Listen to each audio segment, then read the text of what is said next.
ഇന്നത്തെ ഏറ്റവും പുതിയ വർഷങ്ങൾക്ക് ശേഷം ബോക്സ് ഓഫീസ് റിപ്പോർട്ടുകളിലേക്ക് ഇവർക്കും സ്വാഗതം. വിനീത് ശ്രീനിവാസന്റെ സംവിധാനത്തിൽ പ്രണവ് മോഹൻലാൽ, ധ്യാൻ ശ്രീനിവാസൻ, നിവിൻ പോളി തുടങ്ങിയവര് പ്രധാന റോളുകളിലെത്തി. ബേസിൽ ജോസഫ്, അജു വർഗീസ്, നീരജ് മാധവ്, കല്യാണി പ്രിയദർശൻ, നീത പിള്ള തുടങ്ങിയവരൊക്കെ അഭിനയിച്ച സിനിമയാണല്ലോ വർഷങ്ങൾക്ക് ശേഷം. സിനിമ കൃത്യം രണ്ടാമത്തെ ചൊവ്വാഴ്ചയിലേക്ക് എത്തിയിരിക്കുകയാണ്. 13 ദിവസങ്ങൾ തിയേറ്ററുകളിൽ പിന്നിട്ട സിനിമയുടെ രണ്ടാമത്തെ ചൊവ്വാഴ്ചത്തെ കേരള ട്രാക്കിംഗ് ഇതുവരെയുള്ള കേരള വേൾഡ് വൈഡ് എസ്റ്റിമേറ്റ് കണക്കുകൾ പുറത്തു വന്നിരിക്കുകയാണ്.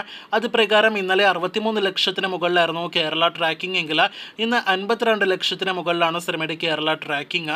ഇന്നലെ 1 കോടി രൂപയ്ക്ക് മുകളിൽ കേരള ഗ്രോസ് ഉണ്ടായ സിനിമയ്ക്ക് ഇന്ന് 90 ലക്ഷം 1 കോടി റേഞ്ചിൽ കേരള ഗ്രോസ് പ്രതീക്ഷിക്കുന്നു. ഇന്നാണ് സിനിമയ്ക്ക് കഴിഞ്ഞ 13 ദിവസങ്ങളിലെ ഏറ്റവും കുറവ് കളക്ഷൻ ലഭ്യമാകുന്ന ദിവസം. ഇന്നത്തോടെ കേരള ബോക്സ് ഓഫീസിൽ 30 കോടി വർഷങ്ങൾക്ക് ശേഷം ടച്ച് ചെയ്യുമെന്നാണ് നിലവിൽ നാം പ്രതീക്ഷിക്കുന്നത്. അതേസമയം വേൾഡ് വൈഡ് ബോക്സ് ഓഫീസിൽ 70 കോടിയും കടന്ന് 71-72 കോടി റേഞ്ചിലേക്ക് കൂടി വർഷങ്ങൾക്ക് ശേഷം എന്ന സിനിമ എത്തപ്പെടുമെന്നാണ് നിലവിൽ നാം പ്രതീക്ഷിക്കുന്നത്.